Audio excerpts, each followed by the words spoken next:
हळवार बहरेल प्रीतही आपली. भाग 31. सर, तुम्हाला हळू गाडी चालवता येत नाहीये का? नाही म्हणजे बघेल तेव्हा तुम्ही फास्ट गाडी चालवत असता. एखाद्या छोट्या गोष्टीचा राग आला ना की गाडी फास्ट चालवायची.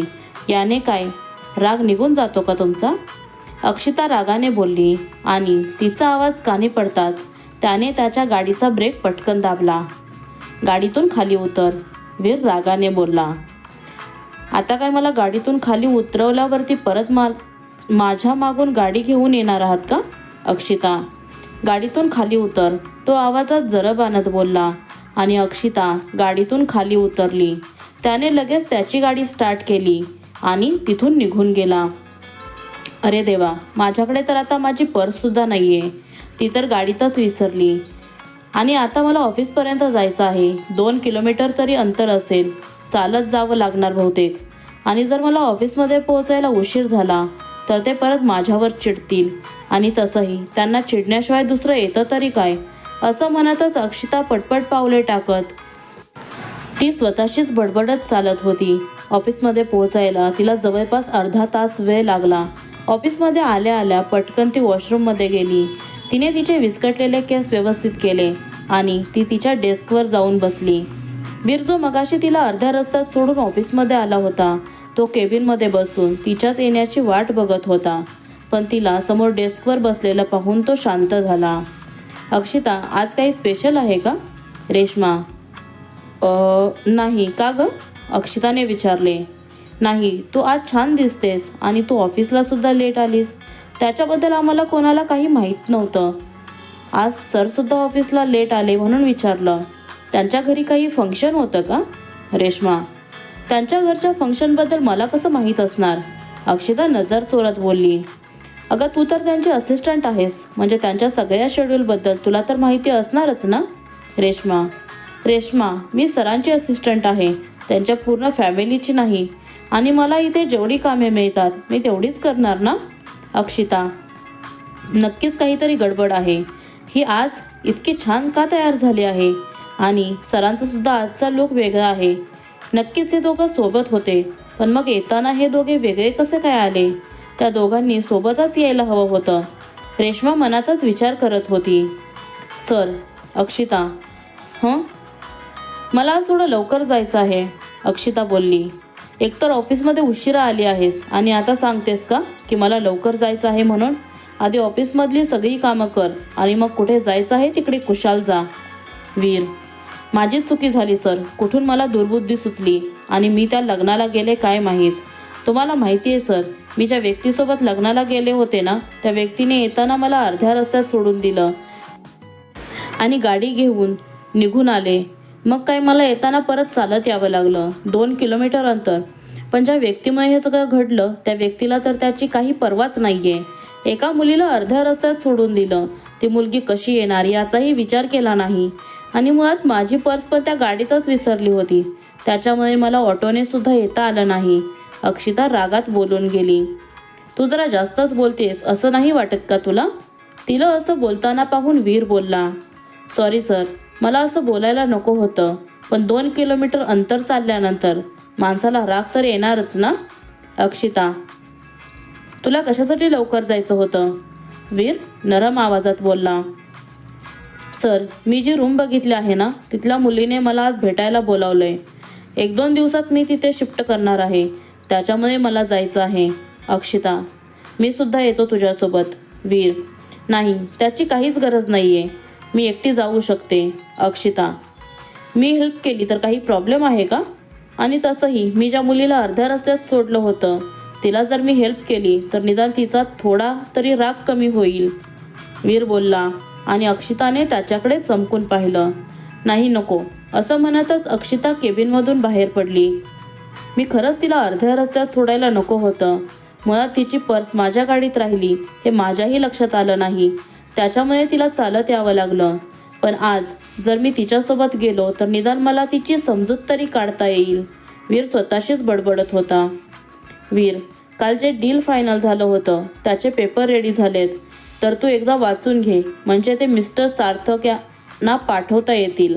प्रकाशराव, ठीक आहे, बघतो मी. वीर, अजून एक बोलायचं होतं तुझ्याशी. प्रकाशराव वीरकडे पाहत बोलले. अजून काही बाकी आहे का? वीर, 4 दिवसानंतर तनिषा परत येते. ती आल्यानंतर लगेच आपण लग्नाच्या शॉपिंगला सुरुवात करणार आहोत, प्रकाशराव बोलले आणि वीरचा चेहरा उतरला. त्याने त्याच्या हातातलं काम बाजूला ठेवलं आणि तो उठून उभा राहिला. तुला जर तुझी लग्नाची शॉपिंग सेपरेट करायची असेल तर माझी काही हरकत नाही आहे. तुझी तू करू शकतोस. पण जर तू तनिषासोबत असलास तर निदान तिलाही बरं वाटेल. प्रकाशराव, पण मी तर तुम्हाला काही बोललोच नाहीये आणि मुळात हे ऑफिस आहे. लग्नाच्या गोष्टी घरी केल्या तर बऱ्या होतील. वीर, मला फक्त एवढंच सांगायचं होतं की तनिषा परत येतेय. बाकी तुझी मर्जी. असं म्हणून प्रकाशराव तिथून निघून गेले. वीरने लगेच एक नंबर डायल केला. तुला आज लवकर जायचं होतं ना? जा, वीर बोलला आणि अक्षिताने आश्चर्याने त्याच्याकडे पाहू लागली. हे अचानक कसे काय तयार झाले? आधी तर मला लवकर जायला नाही म्हणत होते आणि आता अचानक सांगतायत की जा म्हणून. अक्षिता तिच्या डेस्कवर बसून केबिनकडे पाहत बोलली. इतका विचार करायची काहीच गरज नाहीये. मी मिस्टर सार्थककडे चाललोय कालच्या डीलचे पेपर साईन करायला, तर मी जाता जाता तुला सोडतो. वीर, अच्छा, आत्ता कळलं मला कारण. म्हणजे तुम्हाला पेपर साईन करायच्या निमित्ताने माझ्यासोबत यायचं आहे तर. अक्षिता, ठीक आहे, तर मग तुला कसं जायचं आहे तसं जा, वीर चिडून बोलला. मी तर जाणारच आहे आणि माझ्यासोबत दुसरं कोणी तरी येणार आहे. अक्षिता, आता हिच्यासोबत कोण येणार आहे? तो मनातच विचार करत होता, पण त्याच्या चेहऱ्यावरून कळत होतं की तो काहीतरी विचार करतोय ते. जर तुम्हाला मला सोडायला यायचंच असेल ना तर माझी एक अट आहे. अक्षिता, कोणती? मी जिथेपर्यंत सांगेन तिथपर्यंतच तुम्हाला मला सोडावं लागेल. अक्षिता, वीरने हुंकार भरला. आज सकाळी मी तिच्याशी खूप वाईट वागलो होतो. त्यानिमित्ताने मी जी सकाळी चूक केली होती ती थोडी तरी कमी होईल आणि तिचा माझ्यावरचा रागही निघून जाईल. ते दोघेही ऑफिसमधून बाहेर पडले. गाडीत बसल्यावर अक्षिता वीरशी एक शब्दही बोलली नाही. बराच वेळ निघून गेला. वीर मात्र समोर बघून गाडी चालवत होता, पण अक्षिता त्याच्याकडे लक्ष न देता मोबाईलमध्ये काहीतरी बघत होती. तुझा राग अजून गेला नाहीये का? वीर, कशाबद्दल बोलताय तुम्ही? अक्षिता त्याच्याकडे न बघताच बोलली. I am sorry. सकाळी मी तुझ्यासोबत असं वागायला नको होतं, पण तू अचानक मध्येच लग्नाचा विषय काढलास आणि माझा स्वतःवरचा रागाचा ताबा सुटला. वीर, पण तुम्हाला लग्नाचा विषय काढला की इतकी चिड का येते? आणि जर लग्नाच्या विषयावरच तुम्हाला इतका राग येतो तर मग तुम्ही लग्न करायला कसे काय तयार झालात? अक्षिताने उत्सुकतेने विचारले. त्या प्रश्नाचं उत्तर मी आत्ता नाही देऊ शकत. वीर, पण का? अक्षिता, काही वेळेला आपण प्रश्नांची उत्तरे देता देता जुन्या गोष्टींची आठवण करून जातो आणि त्याच आठवणी परत आपल्याला त्रास देतात. वीर बोलला. सर, काही घडले का? अक्षिता बोलली, पण यावर वीरने काहीच उत्तर दिले नाही.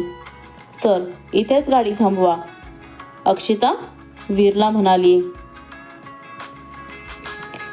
पण तू इथून कशी जाणार? वीर तिला गाडीतून उतरताना पाहून बोलला. अक्षू, चल पटकन, मी कधीपासून तुझ्यासाठी ऑटो थांबवले आहे. नंदिनी ऑटोतून बाहेर बघत अक्षिताला आवाज देत म्हणाली. सर, ही नंदिनी आहे, मी हिच्यासोबत जाणार आहे. अक्षिता, ओके, वीर बोलला आणि त्याने गाडी टर्न केली. अक्षिता पटकन जाऊन ऑटोत बसली. काय ग, किती उशीर लावलास? मी कधीपासून तुझी वाट बघतीये, नंदिनी अक्षितावर ओरडत बोलली. सॉरी अक्षिता, आणि हे काय, तू हा वन पीस का घातलायस? ऑफिसमध्ये काही पार्टी वगैरे होती का?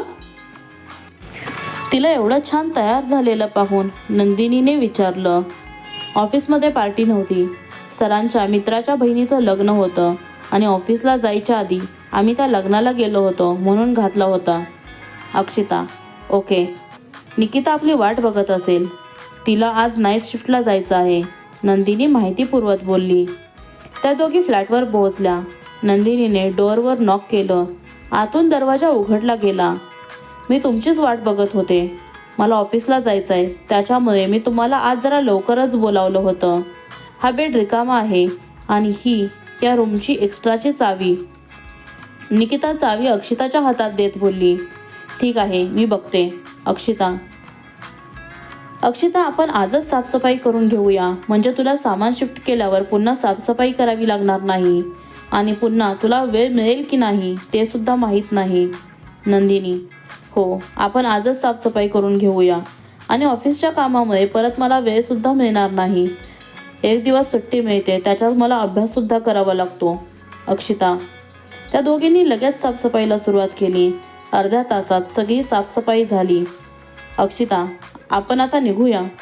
नंदिनी, खूपच उशीर झालाय आणि मला इथून पोहोचायला जवळपास अर्धा पाऊण तास तरी जाईल.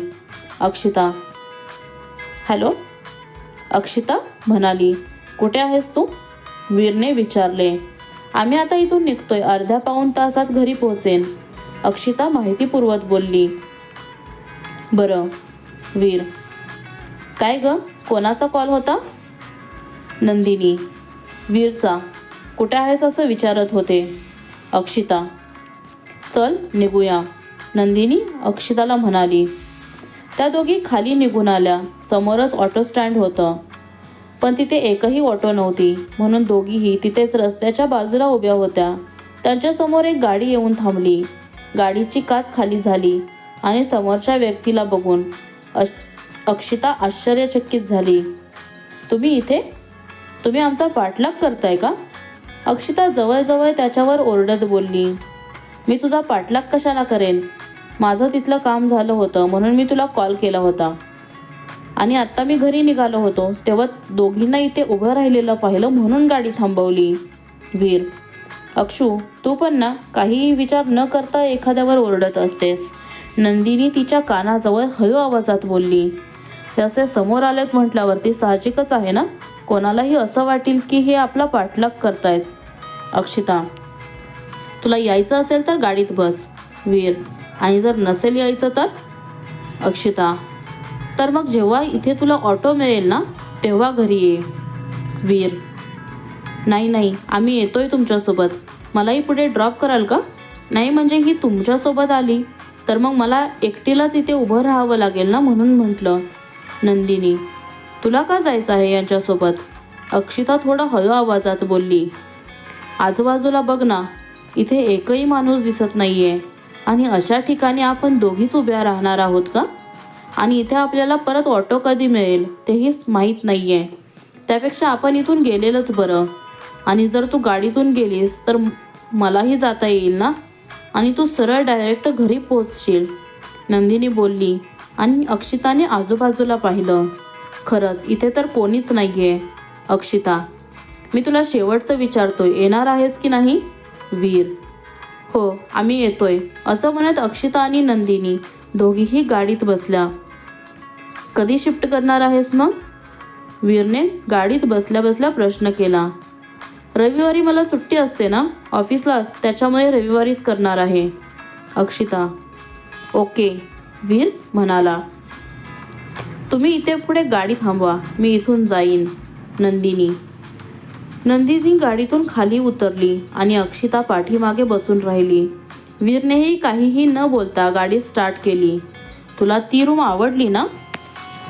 वीरने पुन्हा अक्षिताला प्रश्न केला. अक्षिताने होंकार भरला. पण तुला लगेच घर सोडून जायची काय गरज आहे? नाही म्हणजे आता घरात लग्न आहे, तर लग्न झाल्यानंतर गेली असतीस तरी चाललं असतं. वीर बोलला आणि अक्षिताच्या कपाळावर आठ्या जमा झाल्या. ती त्याच्याकडे अवाक होऊन पाहू लागली. तुम्हाला आत्ता असं अचानक का वाटलं की मी तुमच्या लग्नामध्ये थांबावं म्हणून? अक्षिता त्याच्याकडे तिरक्या नजरेने पाहत बोलली. तू किती दिवसापासून आमच्या घरात राहतेस आणि आत्ता पिहू आजी यांच्याशी तुझं छान जमतं, तर तू जर तिथे थांबली तर त्यांनाही आनंदच होईल. वीर बोलला. तिथे थांबले तर त्यांना आनंदच होईल, पण ज्यांना माझं तिथे राहणंच आवडत नाही त्यांना मी अशा शुभ कार्यात थांबलेलं आवडणार आहे का? सरांना आणि मॅमना मी त्या घरात राहिलेलं आवडत नाही. आणि तनिषा तुमची होणारी बायको, त्यांना तर मी पहिल्यापासूनच खटकते. मी तुमच्यासोबत असणार हेच त्यांना मुळात मान्य नाही आहे. तर मग मी तिथे असले आणि जर काही प्रॉब्लेम झाला तर त्या मलाच दोष देणार आणि त्याच्यामुळे घरातलं वातावरण पुन्हा बिघडणार. त्यापेक्षा मी तिथे न थांबलेलंच बरं. अक्षिता, पण मला अगदी मनापासून वाटतंय की तू माझ्या लग्नासाठी थांबावंस आणि तेही कोणाचाही विचार न करता. वीर अक्षिताला म्हणाला. पण मला नाही वाटत की मी थांबू शकेन. अक्षिता,